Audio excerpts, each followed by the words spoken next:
Et on voit dans notre clientèle des adultes ou des enfants qui sont déjà très maigres, trop maigres pour leur âge.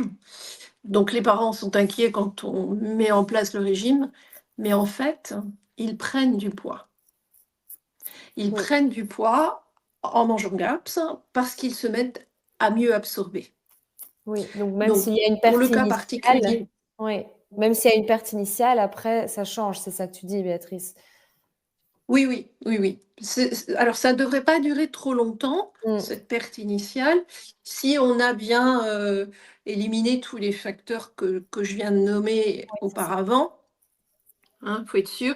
Ça peut être aussi parasitaire, parce que des enfants qui sont vraiment envahis par les parasites, bah, les parasites, ils mangent beaucoup. Oui, C'est comme ça. Donc, il faut voir tous ces critères-là, mais si on a bien évalué tout ça, si on a corrigé tout ça, et même s'il y a une perte initiale, eh bien le poids devrait remonter tout naturellement. oui. Après quelques jours, quelques semaines, c'est difficile de donner un temps donné, mais voilà ce que je dirais pour, un cas comme ça de gros appétit avec une perte de poids, je pense que c'est que temporaire.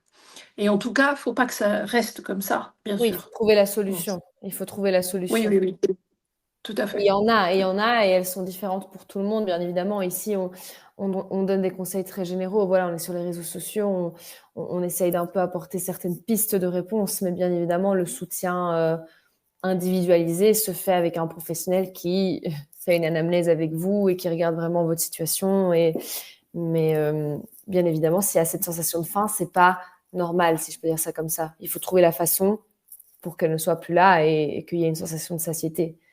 Et par rapport au gras, je voulais rebondir sur ce que tu disais, Béatrice, mais il faut savoir que la sensation de faim, c'est quelque chose d'entièrement hormonal. Et nos hormones, ils ont besoin principalement de gras et de cholestérol. Donc, de nouveau, c'est des pistes intéressantes. Je pourrais mettre des articles si ça intéresse certaines personnes, mais à creuser et comprendre quand même que le gras pour notre Oui. système endocrinien joue vraiment un rôle beaucoup plus important que ce qu'on pense.